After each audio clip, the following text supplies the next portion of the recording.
Ке му честитали Христијан Мицковски нова година со разрешување на државниот јавен обвинител Љупчо Коцевски. Висок владин функционер за телевизија 24 најавува дека планот на владата е да го активира разрешувањето на Коцевски во собранието до крајот на месецот. Планираме до крајот на месецот да заврши разрешувањето на државниот јавен обвинител Љупчо Коцевски.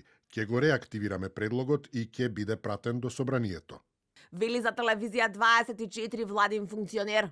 Дека Коцевски ќе биде разрешен вчера во 24 анализа најави заменик министерот за правда, но без да прецизира термин.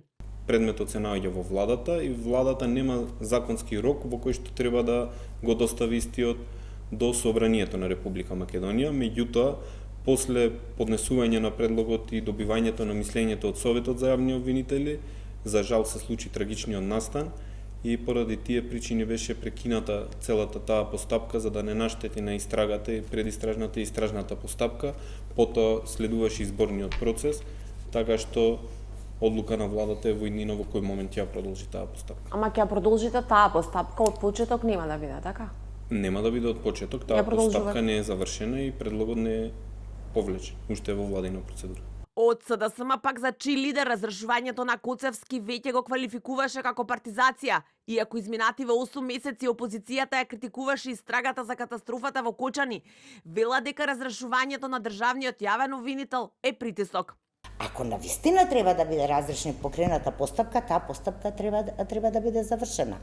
Ако не, тогаш тоа треба да се затвори и да се каже дека се отворила постапка, но сепак се оценува во меѓувреме дека нема потреба од такво нешто. Ова не личи на ништо. Тоа е своевиден притисок од големи размери. Коцевски, откако владата ја почна процедурата за негово разрешување, досега вели дека тоа се политички одлуки и дека за неговата работа зборуваат резултатите. Премиерот Христијан Мицковски го стопираше процесот за разрешување по катастрофата во Кочани, но минатата недела изјави дека ја пропуштил шансата и дека е незадоволен од јавниот државен обвинител.